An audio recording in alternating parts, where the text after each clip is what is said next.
everybody, it's Mega Blue Charizard, and today we are reacting to Geeks for Fun, Dragon Ball DC, the Super Saiyan Saga Part 1. And before we get this reaction going, I want to give you guys an update of why I haven't been uploading the last few months. Is because my old TV got broke. It can turn on, but the screen is just messed up. So I got a new TV, and it's been a while, so yeah, let's get the reaction going, but I gotta set up my camera. Here we go. Kakarot was gone. The winds of Metropolis had remained stagnant without their champion. The skies had lost their flow, their rhythm, their joy. People didn't look up at a smiling warrior anymore, for good or ill. They simply continued their lives, moving with something missing in their hearts. The world had a tough relationship with Kakarot Kent, but in his absence, a greater appreciation from a small few began to rise. Yet, compared to the deeds of Batman, Wonder Woman, and Superman, the majority simply like moved on Luthor from Superman. thinking about Kakarot Kent, focusing on those heroes, especially the campaign of Superman. Lois Lane, however, was not so accepting of Luthor's popularity. Chief, I spent a week on the docks with Rats and Fritz Tear, exposing the biggest gathering of supervillains to hit this town in 10 years. And what makes the front page? Some scrummy, granola-crunching fluff piece on Luthor winning a debate. Again. Supervillain team-ups aren't news anymore, Lois. It's as run down as the Giants. We've seen leagues, gangs, more times than I can count. This Luthor campaign is what the people want to know about. Not like this. Sure, team-ups from a bunch of psychos and fetish wear got old the first week they tried it. But this is organized. When I called the league to shut them down, they couldn't grab a single one. You're telling me Atomic Skull can plan how to escape the Flash on his own? You think they're making a move since he's gone? Maybe. He was always our resident spiky-haired deterrent. Alright. Keep looking into it. But we're still focusing on Luthor. That's what's selling. And it'll let me afford you running off to the docks and alleyways all the time. I have to, Chief. He's not here, and so someone's got to look after this city, no matter how long it takes. Elsewhere, a cold breeze came over the fallen Saiyan, causing his tired body to slowly come back to consciousness. Where am I? As he opened his eyes, Kakarot was taken aback by the beauty of his surroundings. Diverse plant life enveloped him, all of them blowing to the tune of the wind in a rhythmic fashion. Light from the sun beamed onto him, causing the Saiyan to fully shake out of his tired state. This place is beautiful. The Saiyan stood up, smiling at the new surroundings, until a terrible realization popped into his head, staring at this heavenly view. No crap! Maybe I really did die! Kakarot ran around frantically, fear overtaking his judgment. His battle to the death with Rogol Zar on an exploding planet was an impossible situation to escape from, and now he was surrounded by what seemed to be paradise. The martial artist decided to pinch himself to test this theory. Yow! Well, I don't feel dead. I guess I managed to pull off Kendra's trick after all. The Super Saiyan had been in a hopeless situation, with no way out. The legendary power he held would ensure he could survive the explosion, but the vacuum of space was another problem entirely. He refused to die there, not by such a cowardly tactic, and so, as his brain ran through every instance it could, he remembered what Kendra had managed to achieve to get here. Her energy that allowed her to teleport was from the emotional spectrum, powered by the feelings of the soul. So was he, in a manner of speaking. The concepts weren't mutually exclusive. It was all powered by the strength within. Only her entity knew how to harness it properly. Were it anyone else, and had he not been given the strength of myth, it would have never have worked. Yeah, he was Kakarot Kent, and in the fires of a doomed planet, for the second time that day, he broke through his limits. Master I Ching always did say I managed to pick up things easier than others. But boy, am I hungry! With some of his worries alleviated, Kakarot began to search the planet for any food he could. Alien plant and wildlife wasn't concerning to the Saiyan. If anything, they provided something new to try out. The next few days were spent spitting out poisonous berries, shrieking from acid water, and failing to capture game that could turn invisible on a dime, even to his key sensing powers. His energy was already drained, and without any food to replenish himself, Kakarot began to feel weaker with every step. As even though he had survived the last-ditch revenge of the Tuffles, he might end up starving to death. Come on! This was never this hard on Earth! I don't know what I'm doing wrong! As his frustrations grew, he felt a spark at the back of his neck. The same spark he felt rise in his battle with Robozar. The power of the Super Saiyan, dormant, waiting to be unleashed. Maybe that could make me feel better. Stronger. Let me catch those creatures. As quickly as the thought came, Kakarot let it pass, sitting down in a meditative stance and ignoring the hunger that was tearing him up inside. Nah, I don't need to rely on something like that. I'll figure it out. Eventually. This planet is not so bad once you get used to it. You do not desire the power of the Super Saiyan. And yet that is why you are worthy of possessing it. Who's that? Kakarot quickly Wait, who the heck is turned to that? see where the voice was coming from, but there was nothing around him save for the usual wild scenery. Huh? Hi? Is someone there? Yes. The Saiyan was extremely freaked out by what seemed to be an ethereal voice all around him at once. He focused his senses. He was far too tired to concentrate properly. Everything just felt like one planet-wide expanse of energy. Nothing could be individually distinguished. All he felt was life. You are confused by my seeming lack of presence. But I'm right in front of you, young one. Uh-huh. Oh, I get it now. Kakarot, with a joy in his step, approached a large tree before shaking one of the branches as if it were a hand. Nice to meet you. I'm Kakarot Kent. I never met a tree that could talk before. The voice laughed, shaking the ground around Kakarot, the wind circling in time to its cadence. You are not incorrect. I am the tree you see, but that is but a part of me. I am the earth, I am the wind, and I am the fire. I am the very planet you stand upon. Moro.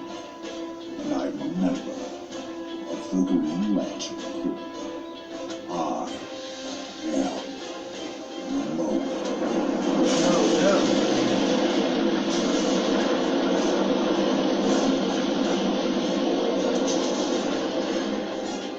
You're awesome, Mogo. I'm really sorry for crashing here without asking. Worry not. I must apologize for the conditions I put you through. This was my way of ensuring your intentions were pure. A Saiyan has never tread upon me before, but tales of their dark deeds over the centuries have reached as far as my shores. So, you know what the deal is with this Super Saiyan thing?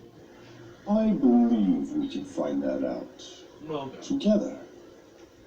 From that moment on, Mogo and Kakarot would become master and student. The Green Lantern had full control over their environment, and was able to provide Kakarot with drinkable water and fresh produce. The animals for meat, however, would be up to Kakarot to hunt. He could not sense them in the way he normally did, but through Mogo's help, Kakarot learned how to feel even deeper. The Green Lantern explaining how they drew upon its power to create constructs, allowing the martial artist to expand his current knowledge of Ki beyond anything he could imagine. Since becoming a Super Saiyan, it was as if the barrier in his mind had been shattered, and new knowledge was able to be interpreted in a fresh way. After learning to hunt successfully, Kakarot began to worry he was taking too much from the planet due to his extreme eating habits. But Mogo viewed the situation very differently. Focus your mind on the creature, resting on that leaf. The one that looks kind of like a caterpillar? Sure. It is born on the leaf. It devours the leaf. And yet the leaf is fine. The plant is fine. Huh. I guess you've got a point. Be not ashamed of your biology. Every part of us serves a purpose. Our environment is formed around us, and we are formed by our environment. Life makes no accidents. So this power I've got, I shouldn't view it as a cheat. It's part of me in a way that even my Ozaru wasn't. I ain't sure how to describe it, but it always felt like I was being corrupted by its anger. Super Saiyan feels like I'm the one corrupting it. You have only been able to transform by remembering the death of your friend. It is a reasonable response. Go now. Transform. Kakarot closed his eyes, images flashing in his mind. Pain, rage, sadness, his friend, helplessness, fear, too weak, anger, pain, anger, pain, anger. The Super Saiyan stood proudly, his power illuminating the sky in a golden hue. Right now I feel like I could do anything. I don't know if there's anything higher left for me to reach. Perhaps there is not. What then? What would the purpose of Kakarot Camp be? If there is no one left for you to fight. I don't know. Meanwhile, on the planet Earth, another group was discussing the impact of Super Saiyan. It's the eyes, I think. Mercy, what do you think? Too inhuman? Are my eyes bad? I Note forgot. to self. Yeah, The Monster energy from the Galactus form causes the Superboy's subject weird. to have excess power leading out into its cells, fluorescing through the sodium in its skin and hair, causing a golden light. The amino acids in the eyes producing blue-green fluorescence. Father, is that a bad thing? I can try and change it, possibly counteract it with... Mercy, if you could bring me a range of cosmetic contacts to try on the subject, we might be able to settle on a softer appearance. Though part of me feels as the aesthetic of the current image could work on its own. What is it, Superboy? Can't you see I'm very busy right now? Nothing. I'm sorry to bother you. I'll head back to the lab. Much time passed on the planet Mogo, and Kakarot continued to train in his Super Saiyan state, thinking of how to tap into the power of teleportation once more, while also trying to find an answer to Mogo's question. He had realized that the emotion fueling the teleportation was love, and in his desire to face new challenges, he must have subconsciously locked onto the immense power of Mogo. The fact that he was so fight-obsessed, that this was the thing he truly loved, didn't really bother Kakarot. But it did make him wonder how he could get back home if he couldn't sense a power source. Eventually, he decided to not let his thoughts dwell on it. If he was stuck here, at least he had a new friend, and he still wanted to discover more about his Super Saiyan state. Phew! I'm beat! It appears that you are not able to fight as a Super Saiyan for nearly as long as your normal state. Huh? Oh, I never noticed. I am putting a lot of strain on my body. It's getting easier to transform than it was at first. But sometimes I feel my chest start to burn the more I stay in it. I just don't feel like I'm putting out as much power as I could. Perhaps it is best not to push harder then. Your increased muscles do not serve your frame. The state you're in may be what is natural. No more power is required. Just as a branch that grows too far beyond its tree is sure to snap, so too strain is a sign of danger. I think you might be right on the strain, but I don't know about the power. I'll think about it. Any bigger and my arms could start looking silly. They would have similar conversations during the months that followed. Kakarot fully befriending yet another unique master, and Mogo being fascinated by the spunky Saiyan. Mogo helped Kakarot understand the overwhelming amount of power within him, comparing how his Super Saiyan form felt to the many volcanoes that littered Mogo's surface. More so than any other living being could, Mogo was able to teach Kakarot to embrace the Super Saiyan as his truest form of expression, while Kakarot was able to share earthly knowledge on meditation to Mogo, helping the planet pass the long days spiraling in orbit around their sun in deep, spiritual thought. Their friendship was one both would cherish, but at the end of Kakarot's 6 months of training, the Saiyan had finally found an answer to Mogo's question. Yo, Mo! Hello, my friend. What troubles you? I've come about as far as I can here, so I'm gonna try to get back home. You have people you care deeply for there. But how do you hope to return? I may be able to travel there for you, but I can only get so close to a planet without causing disaster. Nah, that's alright. I've been able to increase my ki sensing ever since we started training. And there's a huge power right about, that way. I believe that is the direction of your world. Most dangerous destination. Oh, really? I had a feeling. Flash said something about a place like that. I wanted to try and teleport there, but I can't quite seem to get it to work. So I gotta ask you for some help on another matter instead. I think if I can get there, I can get a ship the rest of the way home, and maybe test my idea out against that strong energy.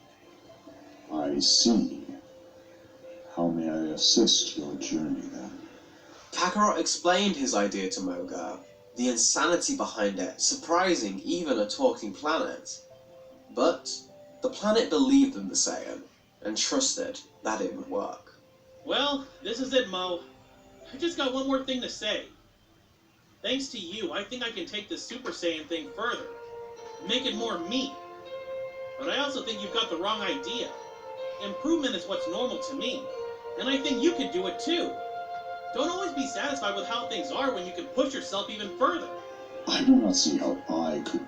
The planet was stunned as Kakarot held seeds from the trees in his hands. I'm gonna plant these when I get back home. And anywhere I stop on the way, you'll be able to see the rest of the universe through these, and it might help if you get bored. There are no words with which I can express my gratitude, Kakarot Kent. You are a magnificent being. Kakarot bear hugged the ground, and then a tree, and then tried to hug a cloud. Mogo appreciated the gesture before the two prepared for the plan. Mogo had travelled light years, arriving closer to Warworld, but still magnitudes of distance away. The Green Lantern then focused its energy around Kakarot, encasing him in a construct ball. Then, with the will of an entire planet, threw the Saiyan directly towards the unsuspecting world. Kakarot was slammed against the interior of the construct as his vision was overwhelmed with the blackness of space, stars, the universe expanding out in front of him at incomprehensible speed. A couple of hours passed, and as the Saiyan was pouting in his makeshift pod, now rather bored at this point, he began to see his destination enter his field of view. Finally! Here I come, Warworld! Without any sign of slowing down. Wait, how do I stop this thing? A familiar scene was playing out in the arena of Warworld. Broly, the people's champion, had defeated another opponent in a single blow. Despite the expected outcome, the audience never tired of the sight. It seemed an overpowered champion was what they came to see, to bathe in the hope that they could one day be as strong as him. Mongol and Paragus sat atop in their balcony, the larger conqueror still nursing his embarrassment from the Justice League's interference with his rule in the months prior.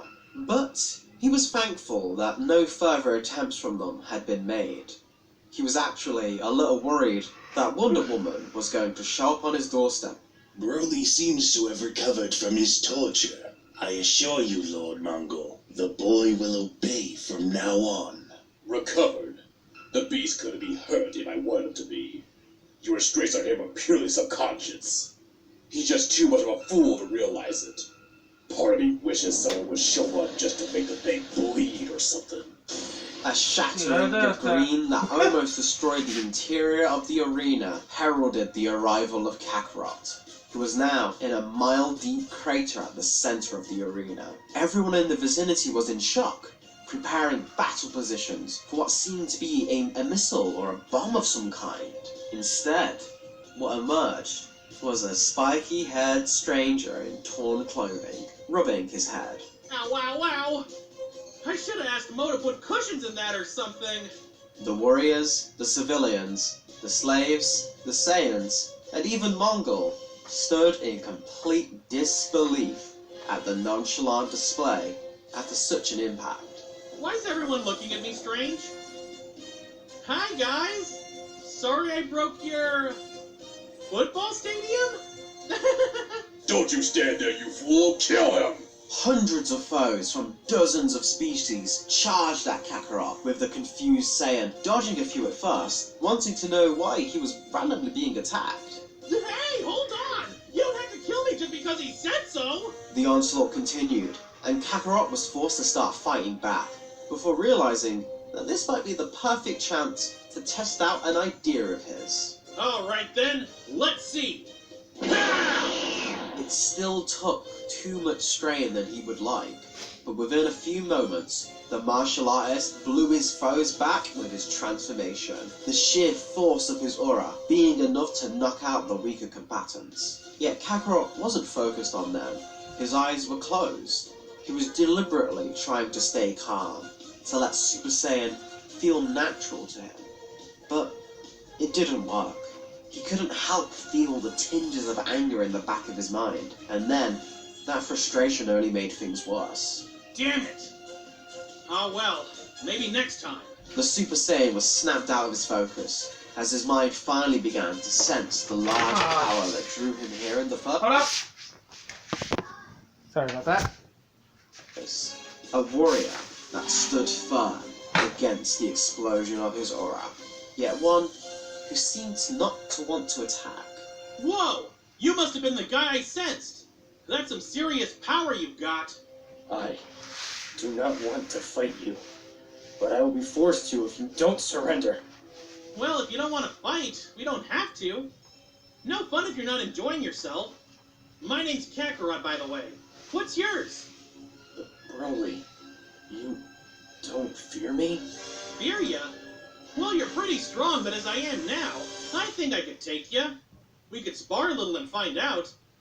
As Broly was taken aback by the stranger's relaxed and friendly attitude, Paragus and Mongol quickly saw the danger. Kakarot, but that's a Saiyan name, and he looks just like Bardock. Again? But that's impossible. Who the hell is this? Another all-powerful sick. I don't know what's up with this.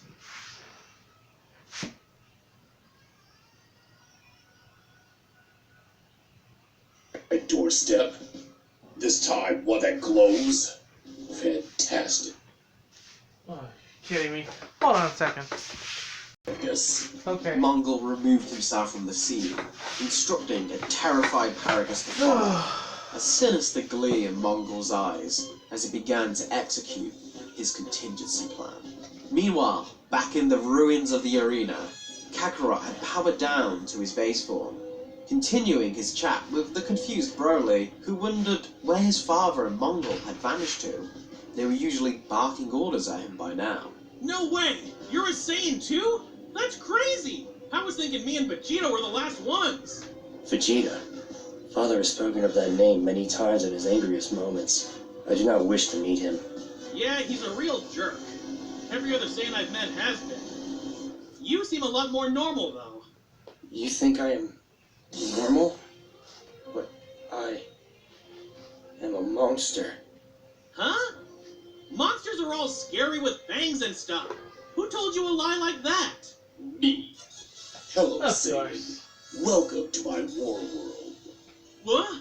Mongol had expected a Justice League.